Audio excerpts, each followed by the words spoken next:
सकाळच्या बातम्यांमध्ये आपलं स्वागत। डोंबिवलीत शिवसेनेचा भाजपला धक्का। माजी नगरसेवक विकास म्हात्रे आणि कविता म्हात्रे यांचा शिवसेनेत पक्षप्रवेश। उपमुख्यमंत्री एकनाथ शिंदे यांच्या उपस्थितीत पक्षप्रवेश संपन्न। महाराष्ट्रातील नंदुरबारमध्ये मोठा अपघात।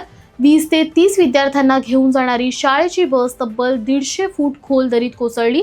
या दुर्घटनेमुळे परिसरात खळबळ उडाली असून बचाव कार्य सुरू आहे। अधिकाऱ्यांकडून अधिक तपशिलाची प्रतीक्षा। कोणीही कितीही अफवा पसरवल्या तरी सुद्धा लाडकी बहीण योजना कधीही बंद होणार नाही। उपमुख्यमंत्री एकनाथ शिंदे यांचं वक्तव्य। ठाण्याच्या उपवन तलावात 58 वर्षीय व्यक्तीचा बुडून मृत्यू। घोडबंदर भागातील पाणी, रस्ते आणि वाहतूक कोंडीच्या समस्यांनी त्रस्त झालेल्या रहिवाशांनी जस्टिस फॉर घोडबंदर रोड मोहीम हाती घेतली असून लवकरच या समस्यांवर तोडगा काढण्यासाठी ठाणे महापालिका आयुक्तांसोबत बैठक आयोजित केली जाणार आहे।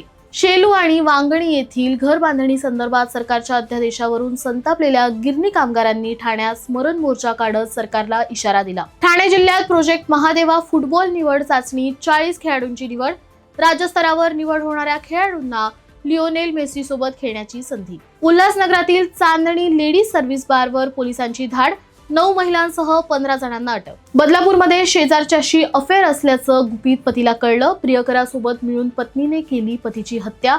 मृतदेह नदीत फेकला। अशाच न्यूज अपडेटसाठी सबस्क्राइब करा सलाम ठाणे।